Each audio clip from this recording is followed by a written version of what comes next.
keep going. Much better, much better. Thank you very much, everybody, for coming to join me for another story time with Deadpool. It's a pleasure to see you all here, especially those of you that have made this journey with me all the way through the day. Thank you so much. All right, that's enough talking about you. Back to me. We're going to do a story that is a beloved bedtime favorite and always makes a lot of money. This story is CINDERPOOL. A little louder applause would be nice. I know it's late in the day, but come on, people. Once upon a time, all right, we all know the drill. Everybody together on 3. 1, 2, 3. Once upon a time. That was not very good. We're not going to do that again. Upon a time, once, CINDERPOOL lived in an enchanted mansion with her step-professors and her step-mutants. The biggest step-mutant, Colossus, was always very bossy and giving silly instructions like, make sure you put your name on your leftovers and close the windows when the AC's on, and for the love of Feige, would you stop Donald dunking around the whole mansion? Wear some pants!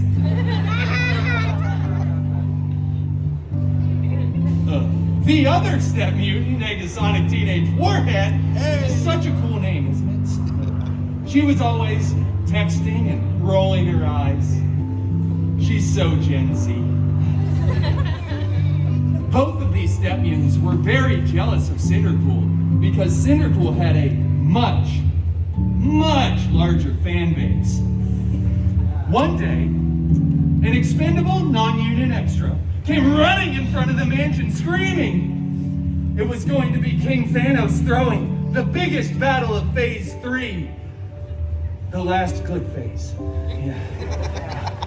CINDERPOOL desperately wanted to go to the big battle, but Colossus said, "No, it is too dangerous, and you are not a good part of the team." Colossus then ripped apart CINDERPOOL's favorite costume, and Negasonic blasted it with her mind powers.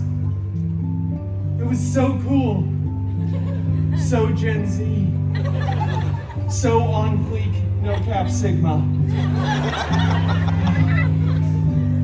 CINDERPOOL was distraught, and he was very exposed as he ran out onto the mansion grounds, stumbling for dramatic effect.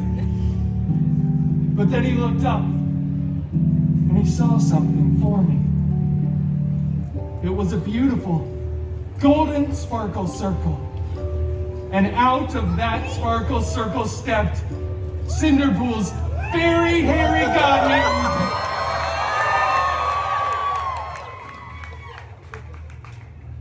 Out of that circle stepped CINDERPOOL's okay, all right, hi. Wolverine! Oh, fairy god mutant Wolverine! I desperately want to go to the big battle, but all of my step mutants destroyed my favorite costume. Shut up. Oh my God. He said lovingly. What? No, I'm telling a story, okay? My costume's been destroyed, I can't go to the battle, we have a whole big thing going on. Nobody cares. Get another costume. Stop whining.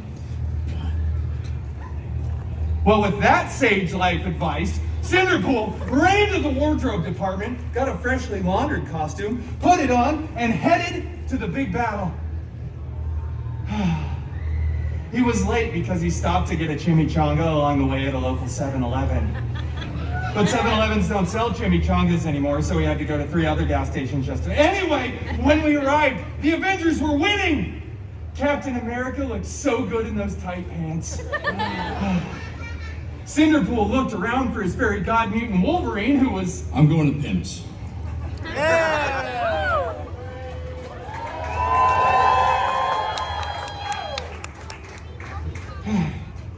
Well, anyway, CINDERPOOL looked and saw on the stairs of the alien spaceship as they were all running away. A single golden glove. Thank you. Good job. Cinderpool picked that glove up and said, I wonder if this fits, and put it on. After a bunch of buzzing, whirring, and clicking, it was a perfect fit. Tony Stark looked over and started screaming, no! Take that glove off! Okay.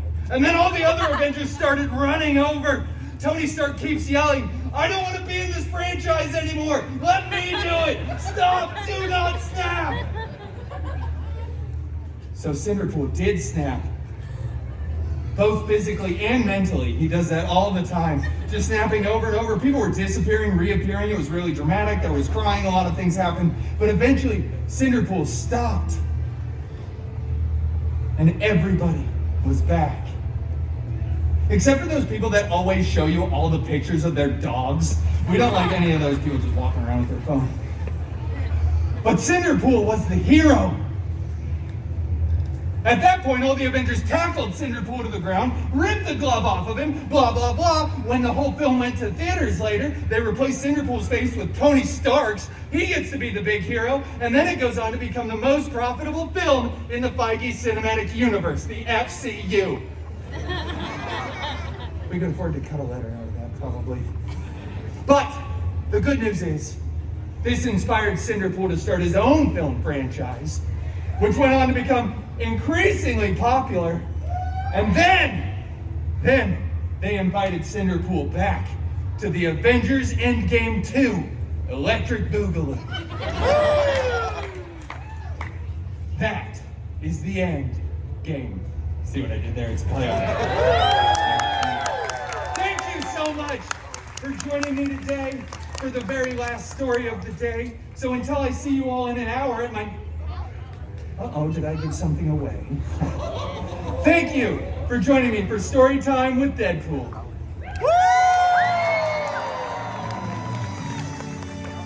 You're too kind. I promise I'm not going to be anywhere in an hour. Don't look for me relatively over there.